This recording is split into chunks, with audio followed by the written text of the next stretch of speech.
Pada usia kanak-kanak, ayahanda beliau pergi ke Gresik dan meninggal di sana, Al-Habib Muhammad As-Segaf, dan dimakamkan di pemakaman umum yang namanya Pemakaman Sumur Songo.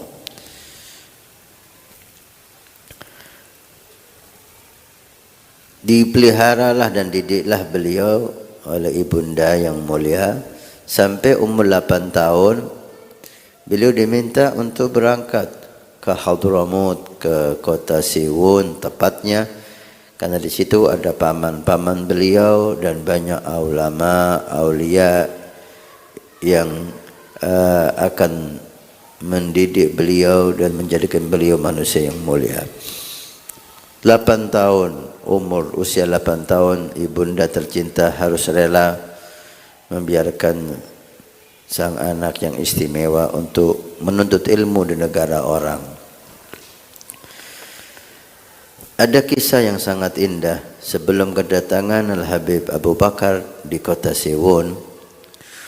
Guru besar beliau Al-Habib Ali bin Muhammad Al-Habsyi, pengarang Maulid Samtud Durar, bercerita kepada beberapa orang yang ada di hadapannya.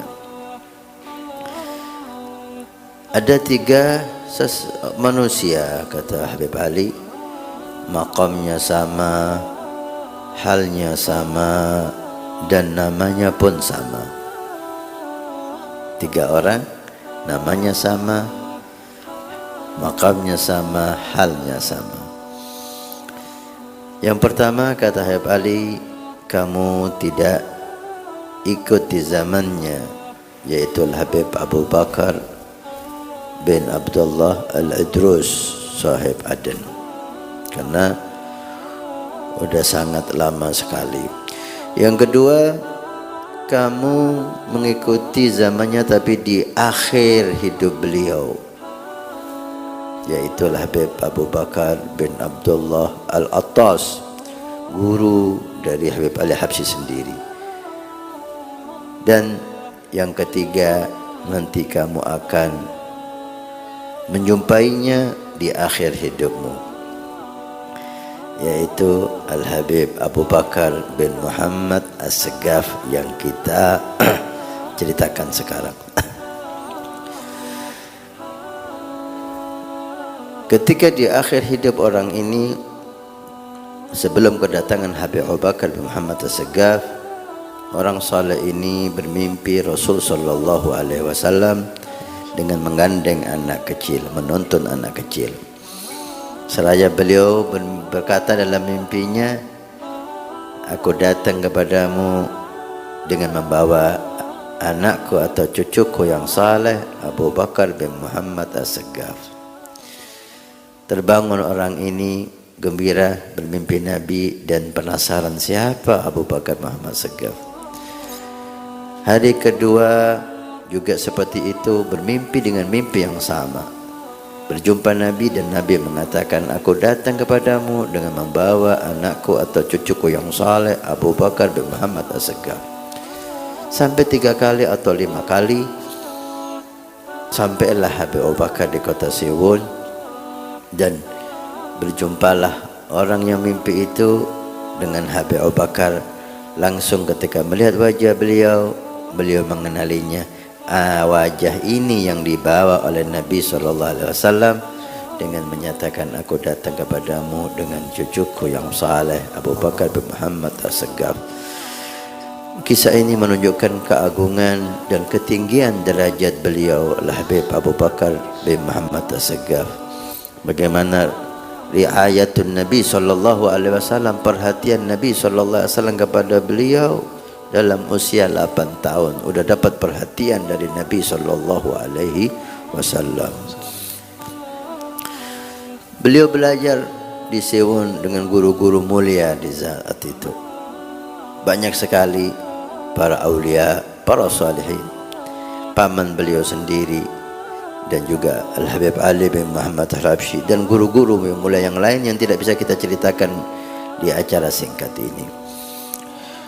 Sampai pada usia 17 tahun, beliau minta izin untuk kembali ke Jawa untuk berjumpa ibundanya yang tercinta. 17 tahun. 9 tahun beliau dididik oleh manusia-manusia yang istimewa. 9 tahun dididik oleh aulia-aulia as-salihin. Tidak hanya ilmu zahir, beliau giat mempelajarinya, bahkan adab, akhlak, suluk, iman, yakin dijaga oleh guru-guru mulianya. Sampai dikatakan satu saat ketika pamannya menggandeng beliau ke barat ke timur, dibawa oleh paman yang mulia untuk mendidik Habib Abu Bakar. Satu saat Habib Abu Bakar berjalan di satu gang di kota Siwon, langsung dengan seketika sorban beliau dibuka dan ditutupkan di kepala Habib Abu Bakar, sehingga Habib Abu Bakar tidak bisa melihat apa-apa. Sampai melewati di beberapa orang, dibuka kembali penutup kepala Habib Abu Bakar. Beliau bertanya, "Ya Ammah, kenapa kau lakukan ini kepadaku?" Apa kata si paman? "Ya waladi, wahai anakku, tadi di jalan ada beberapa orang yang duduk di tepi jalan dalam keadaan mereka merokok. Saya tidak mau matamu memandang mereka dalam keadaan merokok. Saya khawatir kamu terpengaruh dengan pemandangan yang enggak bagus itu. Dijaga pandangan matanya supaya tidak melihat orang yang merokok." Ini salah satu bukti yang kecil bagaimana konsentrasi mereka mendidik Habib Abu Bakar, sampai menjaga matanya untuk tidak melihat orang yang merokok. Bagaimana dengan pemandangan yang jelek yang lain? Tentu lebih dijaga. Inilah rahasia kesuksesan Habib Abu Bakar menjadi orang mulia, karena dididik dengan pendidikan yang serius oleh guru-guru mulia. Pada usia beliau 17 tahun, selesailah masa beliau di Hadramut dan kembali beliau ke Indonesia, ke Nusantara, dengan ditemani oleh seorang aulia besar, Al-Habib Alwi bin Segaf As-Segaf, yang domisili di Pasuruan dan dimakamkan di Kebun Agung Pasuruan, Jawa Timur. Wa ni'ma bir rafiq, seorang yang mulia ditemani dengan manusia yang mulia. Habib Ali bin Segaf As-Segaf adalah aulia yang besar, tokoh besar di kota Pasuruan. Pernah kita dengar bahwa beliau ditahan oleh Habib Ali untuk tidak pulang karena dilihat keindahan, akhlak, cahaya, kecerdasan, suluk, himmah, sehingga Habib Ali Al-Habsyi pernah menikahkan beliau di kota Siwon dengan dibiayai semuanya oleh beliau, dan beliau punya keturunan di sana. Tapi kerinduannya kepada ibu dan ada hal lain membuat beliau tetap melaksanakan perjalanan ke Jawa Timur. Tinggallah beliau di kota Besuki selama 3 tahun setelah pulang dari Hadramut. Umur 17 tahun, masih muda. Pada tahun 1305 beliau pergi ke kota Gresik, usia 20 tahun. Beliau ke kota Gresik, seperti kebiasaan para salihin kita, tidak merasa cukup menuntut ilmu. Beliau tetap mencari ilmu dengan guru-guru mulia di Indonesia. Di situ ada Habib Muhammad bin Ahmad Al-Mahdar yang makamnya di Surabaya di Ampel. Beliau belajar kepada Habib Muhammad bin Ahmad Al-Mahdar. Di situ adalah Habib Muhammad bin Idrus Al-Habsyi yang makamnya juga ada di Ampel, Surabaya. Beliau banyak menimba ilmu di Habib Muhammad bin Idrus Al-Habsyi. Di usia yang muda itu, sekitar 20 tahunan, ketika beliau sholat Jumat di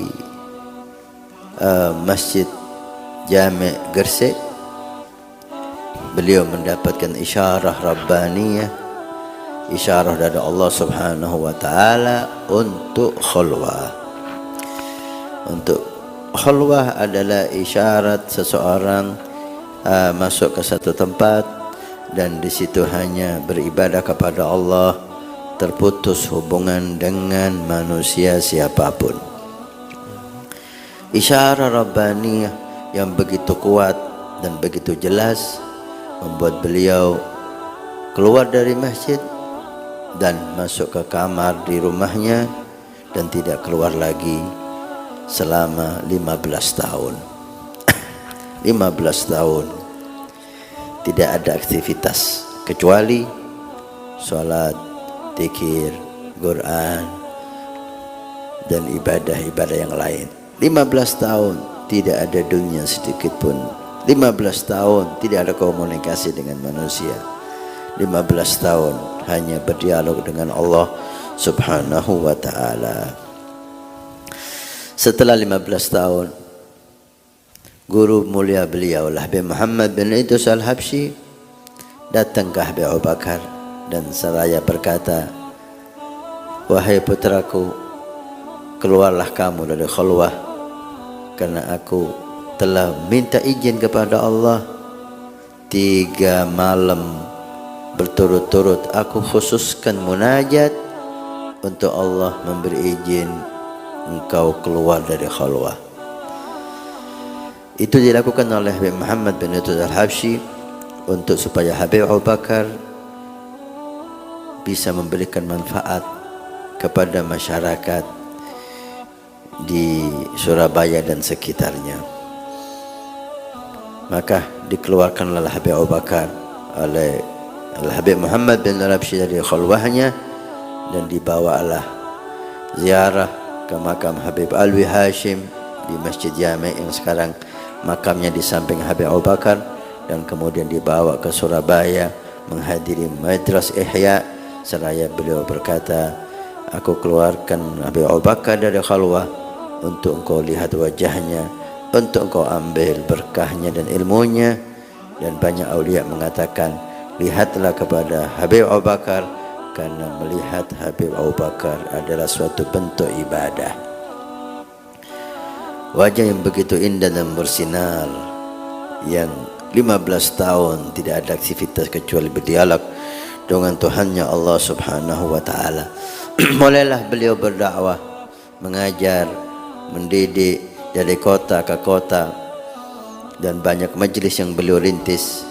Beliau buat roha di rumahnya Jumat sore sampai sekarang. Alhamdulillah, mudah-mudahan Allah memakmurkan rumah Habib Abu Bakar dengan majlis-majlis khair.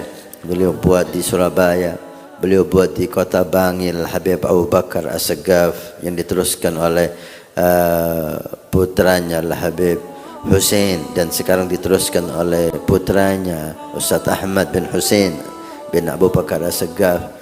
Mudah-mudahan Allah beri kesehatan kepada beliau yang sempurna, dan beliau juga berkunjung ke kota-kota, dan kota kita, kota Karaksan ini kita dengar juga sering dikunjungi beliau Habib Abu Bakar bin Muhammad As-Saggaf.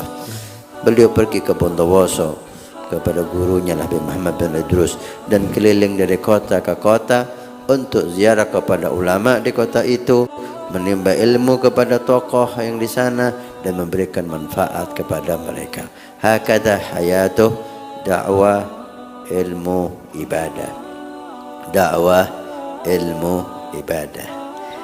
Yang mengesankan di samping itu semua, beliau tidak lupa untuk mencari rezeki yang halal, sehingga beliau dikatakan dalam dakwahnya beliau sempatkan untuk menjual sesuatu, di antaranya kayu gahru. Beliau bawa kayu gahru untuk dijual sebagai bentuk ikhtiar mencari rezeki yang halal untuk anak dan istri.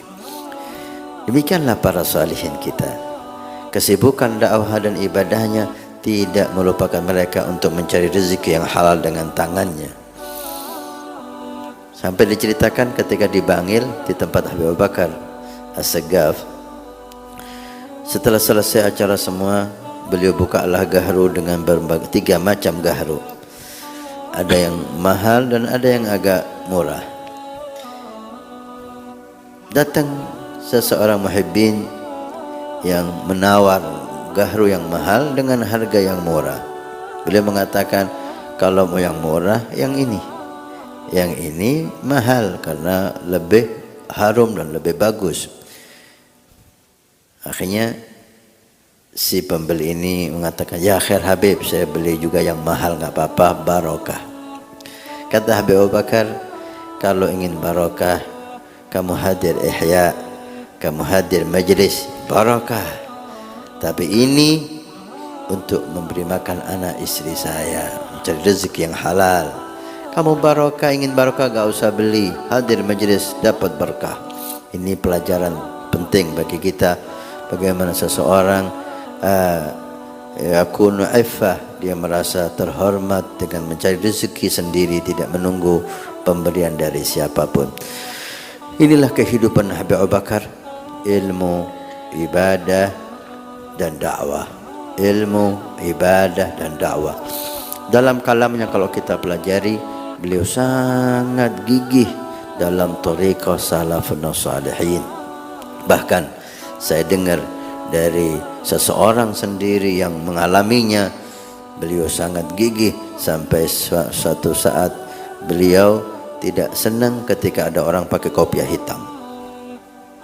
Dan yang bicara itu ngomong sama saya sendiri, kalau betul ya Hasan, saya sendiri yang mengalami itu.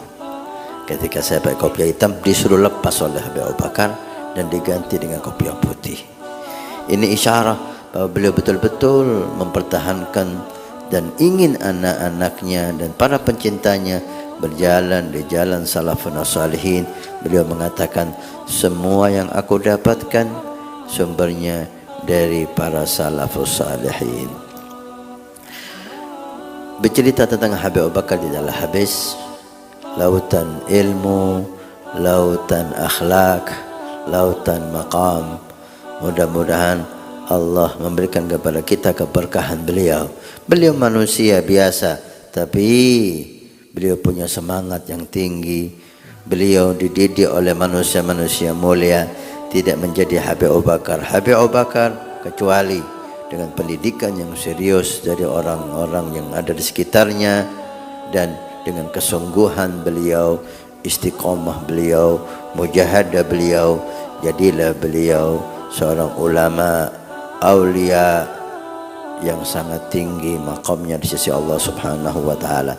Pada Ahad malam Senin, tepatnya 17 Dzulhijjah, beliau dipanggil oleh Allah Subhanahu wa taala pada tahun 1376 Hijriah atau 15 Juli 1975 Masehi.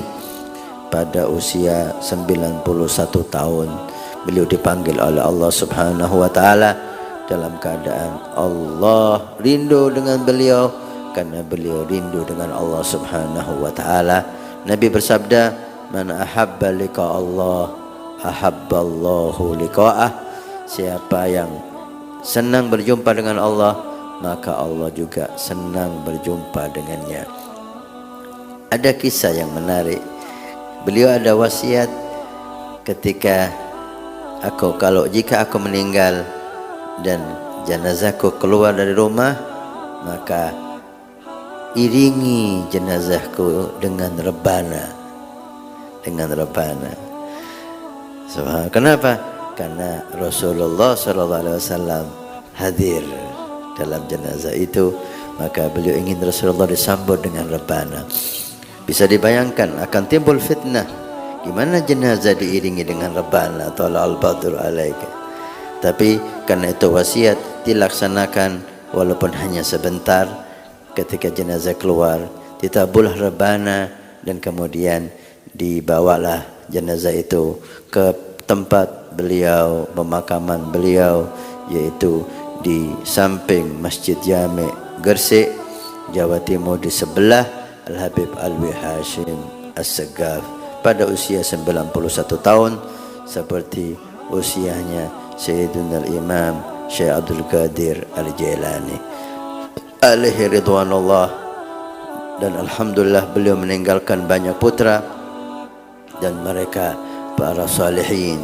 Al-Habib Abdullah bin Abu Bakar As-Saggaf yang ada di Hadramaut, dan yang di Indonesia Al-Habib Syekh bin Abu Bakar yang berkeluarga banyak di Solo.